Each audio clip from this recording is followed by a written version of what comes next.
I'm Dr. Craig Anderson. I've been a chiropractor almost 30 years, and during that time have seen over 230,000 patient visits.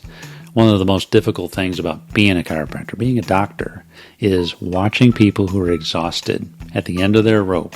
They are just fatigued, they've had a health crisis, and they've decided to change everything today. It all changes today. I love the attitude. I love the willingness to make the change. But when you do that on a weekend and say Monday, everything's going to be different, my whole life is going to be improved Monday, you're going to fail. You will not only fail, but you will teach yourself that you fail. And you'll become someone who regularly fails. It doesn't work. It just doesn't work. We can't get healthy from willpower alone. Although it takes some willpower, we have to change the approach. Today I'm going to look at the biology behind making these kind of changes, becoming a healthy person, how it works psychologically and how it works in the body. And then by the time we're done, you're going to have one thing to do, and that's it. And the one thing that I'm not going to ask you to do is decide. We're going to work on that together. We're going to make it very easy and very obvious what that one thing you need to do. What's that first step you need to do so that you can start convincing yourself and showing yourself that you can do this one step at a time. That's how you become healthy. That's what I've learned over these 30 years of patient care, is that baby steps make all the difference. Hey, if we haven't met before, I'm Dr. Craig Anderson. I'm a chiropractor. I love teaching health. I love just helping people get to those goals of being healthy. I've done this at multiple universities. I'm currently appointed on faculty at a few universities, and none of what I'm doing here is connected to any of my appointments at any facilities. This is just my own work and my own sharing of experience that I've learned over 3 decades of patient care and over 230,000 patient visits. I want to make things very practical and very applicable. So by the end of this video, you're going to have something you can walk away with and start doing now. If you're at a point where you feel unhealthy, it can be very overwhelming. It can be really life-altering. Maybe it's a new diagnosis.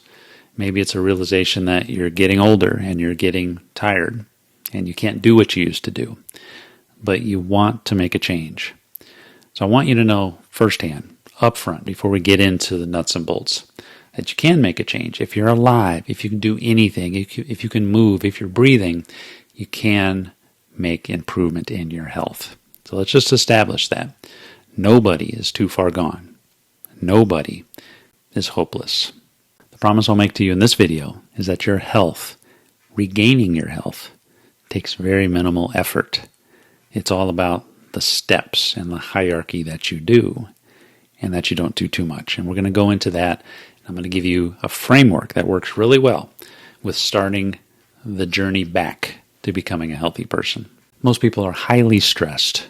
They're under demands at work, demands at home, just life demands. And when it comes to deciding to become healthy, these folks, which are usually people who are overachievers and just want to get stuff done, will try to cover everything. And so the first key takeaway is that you can't do it all. You have to build the foundation first, then you work on the rest of it. The topic today is that foundation. So before I break down this foundation, let's talk about habits. And I know you've heard this before, but let me give you my slant. A habit is something that just happens, as easy as picking up the phone and browsing. You don't even think about it. I guarantee you that you didn't wake up today thinking, all right, I got to do a little more phone time. I can do it. Okay, hold the phone. I'm going to go left hand. I got everything ready. All right, now. No, it didn't work like that. You're doing something else. You're walking or you're just sitting there, you're looking off, maybe TV, and then what do you know? Your phone is in your face. That's a habit. That's unconscious. I won't judge whether that's good or bad. There's some good and some bad there. That unconscious component is what we need to harness for the good stuff. Brushing your teeth is an example. When you get up in the morning, you typically brush your teeth, I would imagine. And I bet you did not decide to brush your teeth today, but it just happened. You woke up, You walk this little course to your bathroom. That's where your toothbrush is. You brush your teeth. You move on with your day. It's automatic. It just happens. It's healthy. It's good for your teeth. It's good for your heart. It's good for a lot of different things. See, we know we need to do a lot of these things. We know we need to have these good habits. But when we decide to implement willpower to make that happen, it's not going to happen. I recently saw this quote from Jeff Bezos. It was from years ago, but he talked about this idea that stress comes from ignoring things that you shouldn't be ignoring. Stress is knowing you should do something, but you're just ignoring it. And you can control that. Whatever it is, you can put your attention onto it. Today, we're going to put our attention onto the foundation of being a healthy person.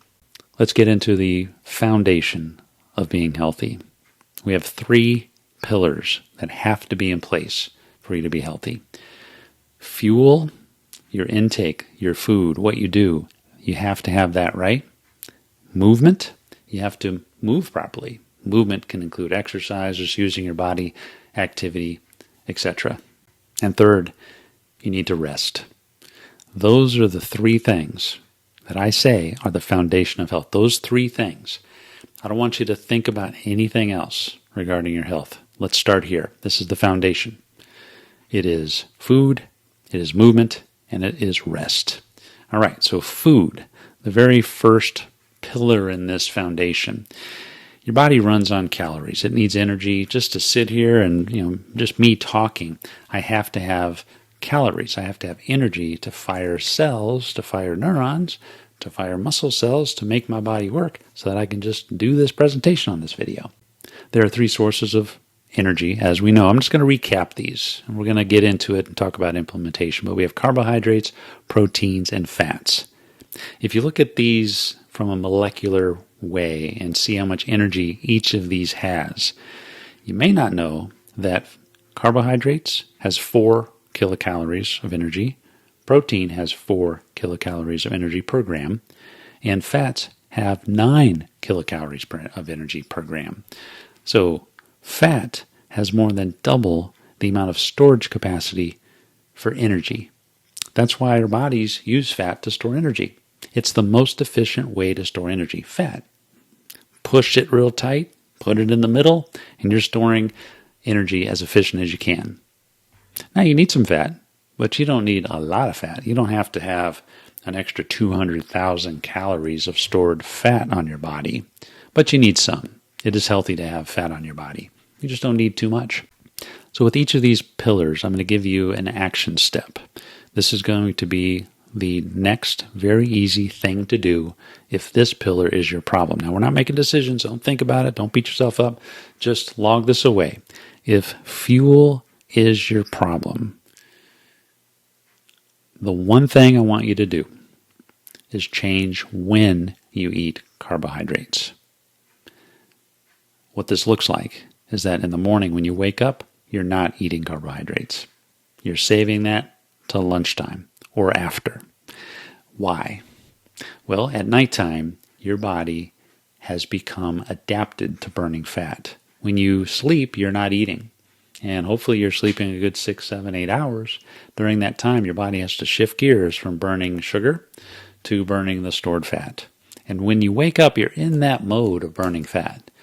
When you wake up and if there's a lot of hunger, then that tells me that your body's not that good at burning fat. And you may have a problem with too much fat in your body. Maybe. We have to train our bodies to burn fat. So skipping the carbohydrates and pushing that back to noon is a good way to do it. There's a lot of other ways. There's a lot of ways to approach this. But this is one that I found it's very simple. When we look at the 230,000 visits that I had, a lot of times just talking to patients about, hey, skip those carbohydrates, push it back in the day.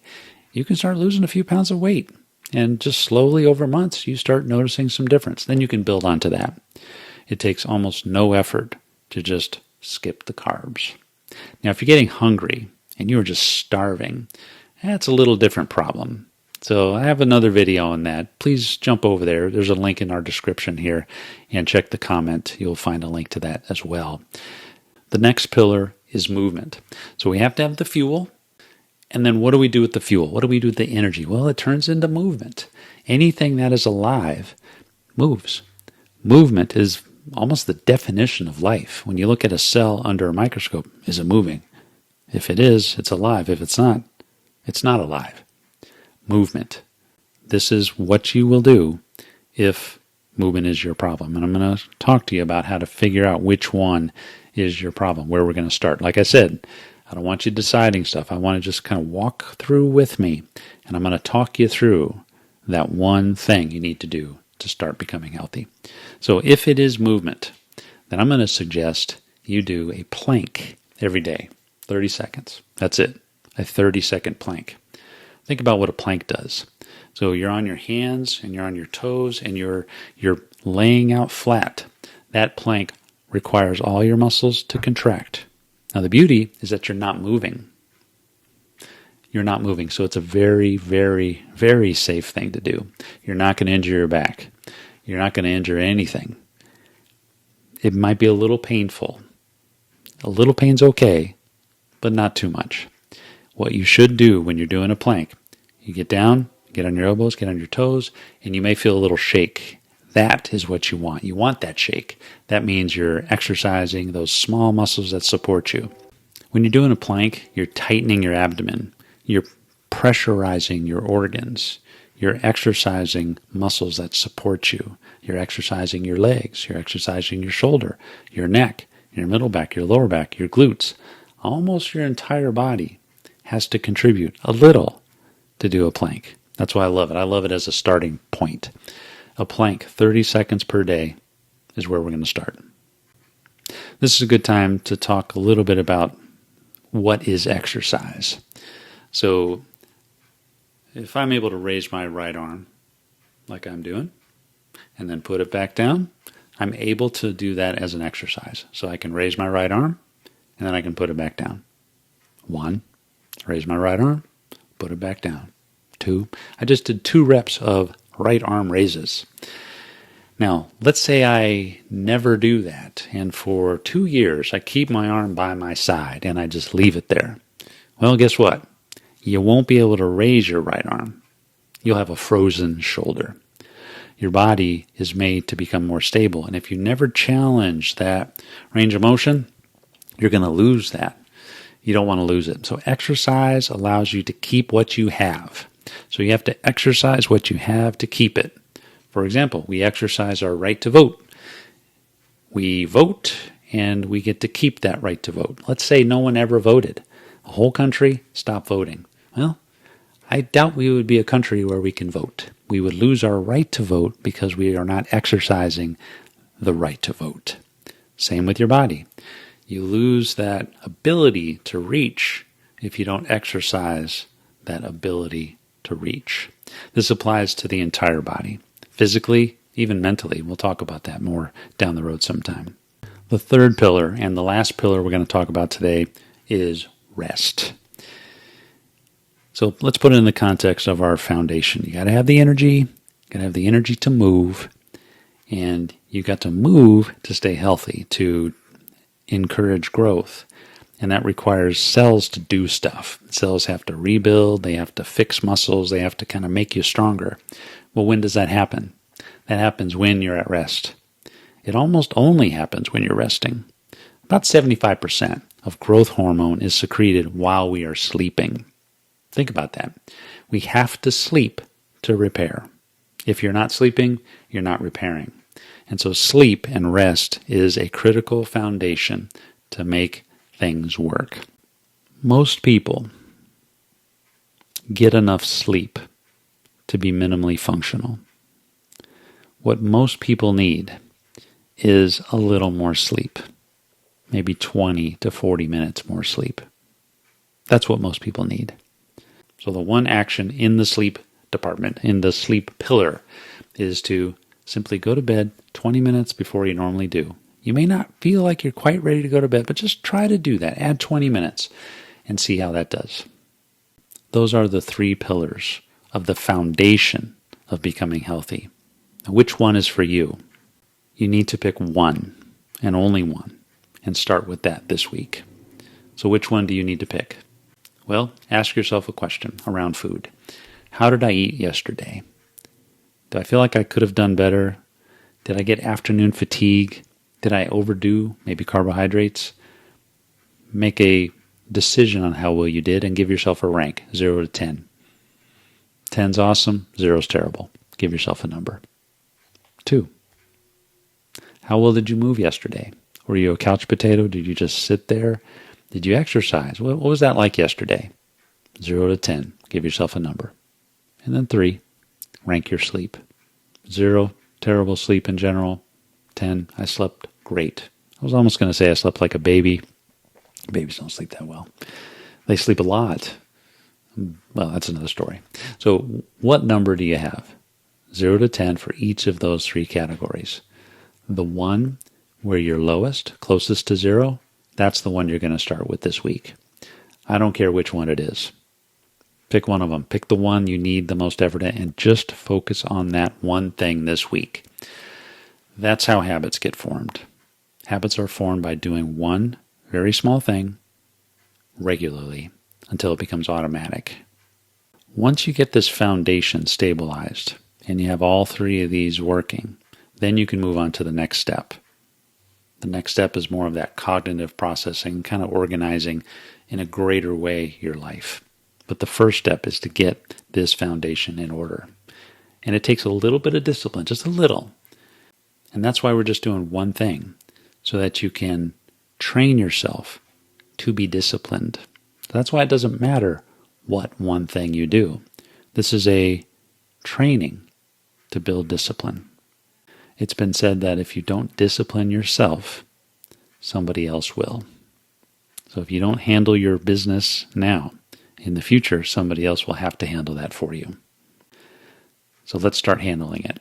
We'll see you in the next video.